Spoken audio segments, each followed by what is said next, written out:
ku pa është mush me kopë, sepse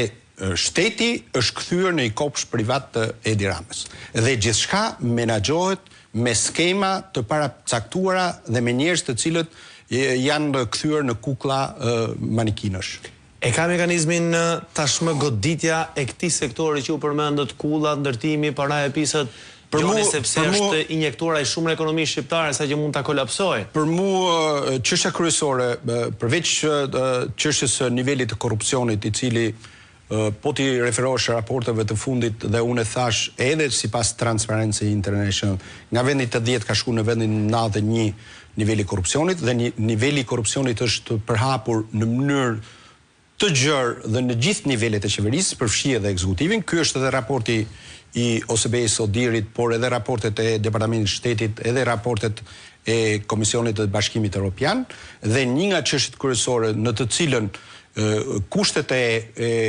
Shqipërisë në raport me hyrjen në Bashkimin Evropian u shtuan në 34, ishin çështjet e kapitullit 23 dhe 24 që kanë bëjnë në lidhje me shtetin e së drejtës, demokracinë funksionale, çështjet e korrupsionit dhe të krimit të organizuar, të cilët janë edhe pjesa më e prekshme dhe që Partia Demokratike në çdo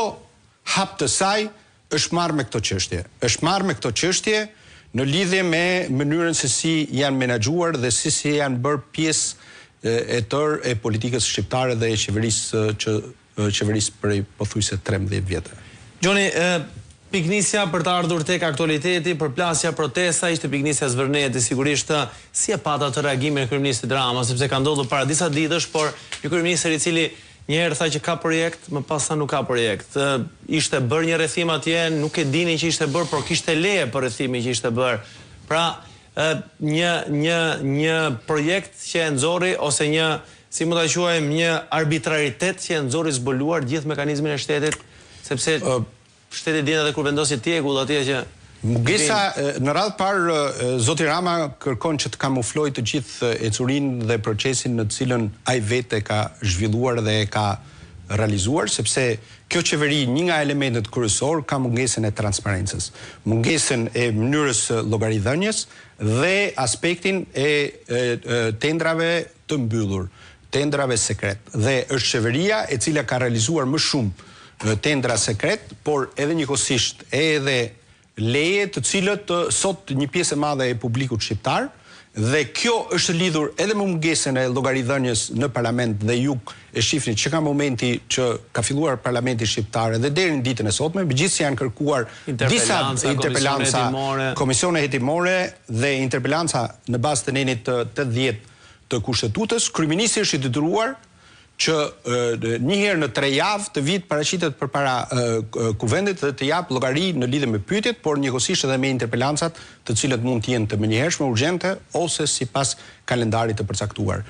Tregon që zoti Rama nuk pyet as për parlamentin, nuk pyet as për mënyrën se si qeverisë dhe ajo të cilët sot është përhapur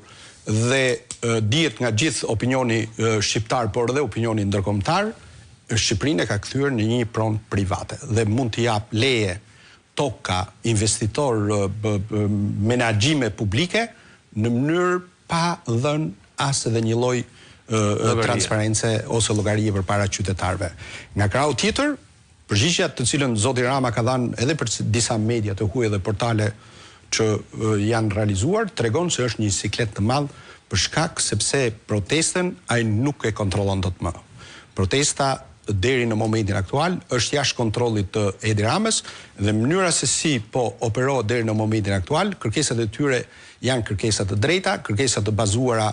në të gjithë ecurinë problematike të 13 vjeçare që ka qeverisja e Partisë Socialiste. Si ka përqendrimi i kryeministrit Rama, zoti Gjoni, i zgjedhur nga populli, nga ata që e kanë votuar deri nëse i marrim shifrat siç kryeministri i referohet, i quan vazhdimisht hajvan, fashist,